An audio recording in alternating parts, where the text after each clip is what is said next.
What is going on, guys? Marc Guberti here. In this video, I'm going to share some strategies you could use to get some freelance writing clients. Now, you can go a very common route, which is go on a site like Upwork, apply for a bunch of different opportunities, and see which ones you get into. And while I do recommend using Upwork, what you can do as well is build up the freelance writing clients in a way that grows your brand.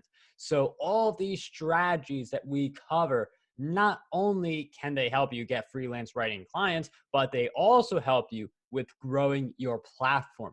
Growing your platform is important for any freelance writer because if you have the platform and you're able to show that in your resume, it gives you a better chance at landing gigs. Furthermore, if you're able to make money from your platform and scale it up while getting freelance writing gigs, I don't see why more people wouldn't go that route. So in any event, let's just cover some of the strategies. The first one is to start a podcast. You interview a bunch of people for your show. You mentioned you are a freelance writer. Some of the guests may be able to hire you on the spot, and you can look for guests on your show who fit an avatar, who based on what their work experience is, what they do for a living, they're more likely to be in a position where they will need a freelance writer, or the guest may know someone who can help with freelance writing, where they know someone looking for a solution that you can provide. They're looking for the article that you can write. So starting a podcast allows you to build a lot of connections very quickly, which is great for any business model.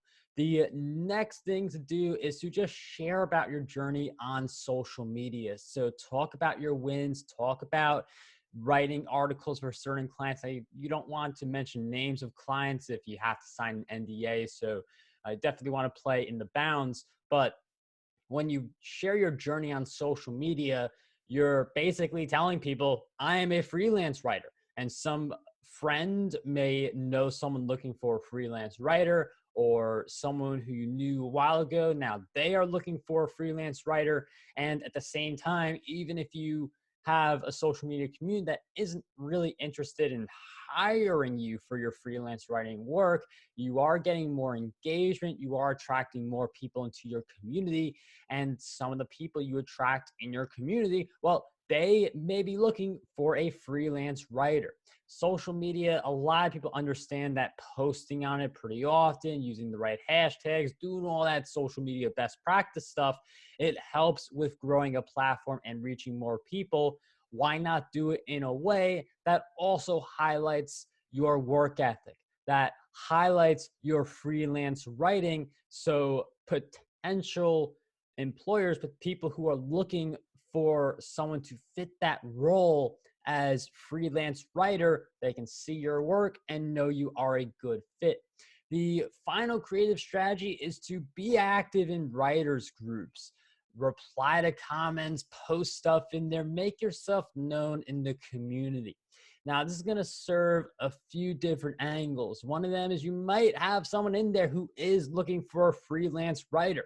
However, in a writers group, you're probably going to be competing with a bunch of freelance writers. You're just one of the many people who is looking for that type of work.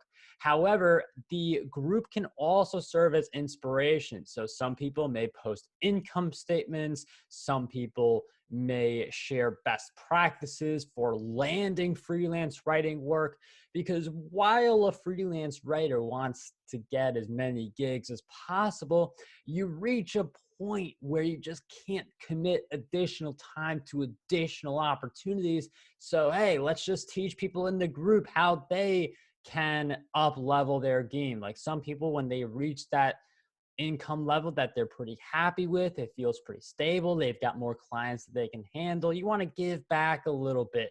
And Facebook writing groups or LinkedIn writing groups, that's a great opportunity to see some of that give back in action. You could also partner with some of the writers in those groups to cross promote each other. So now, not only are you looking at it from a freelance writing standpoint where you're getting gigs, but you're also looking at it from a grow your platform standpoint.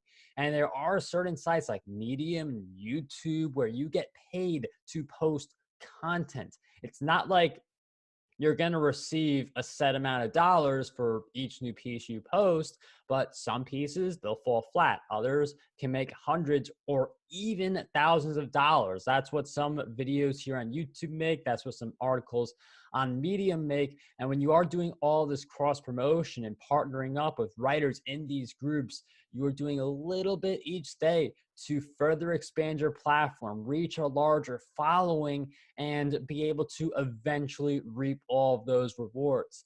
Now, for a lot of freelance work, Upwork is a really great place to apply for those jobs. You've got the rare scenario of people saying, I've got money, I want to give it to someone who can fulfill this role. There's a lot less negotiating that goes on because you're automatically a lot further along in the process. But if you use these strategies to complement the Upwork effort, you don't run into a connects pinch where, for anyone who doesn't know, like you get a certain number of connects or points that you can use on Upwork to submit applications, and you got to pay a little bit each month to get 80 connects per month instead of 10 connects per month. So you don't run into that issue. You don't run into the Upwork 20% fee issue with this strategy. And most importantly, all three of these approaches to getting freelance clients help you build your platform. So maybe you're only making $100 or $500 a month from writing you do for yourself on the side. You put some extra zeros at the end of your follower totals, at the end of your email list totals, and those will eventually translate into a zero at the end of your income total. So as you are getting freelance clients and building up your platform at the same time, you create more possibilities for yourself, which is the focus of these three strategies. Let me know what you're doing to get more freelance clients. I always love to hear from everybody in the comments, and I'll see you all next time.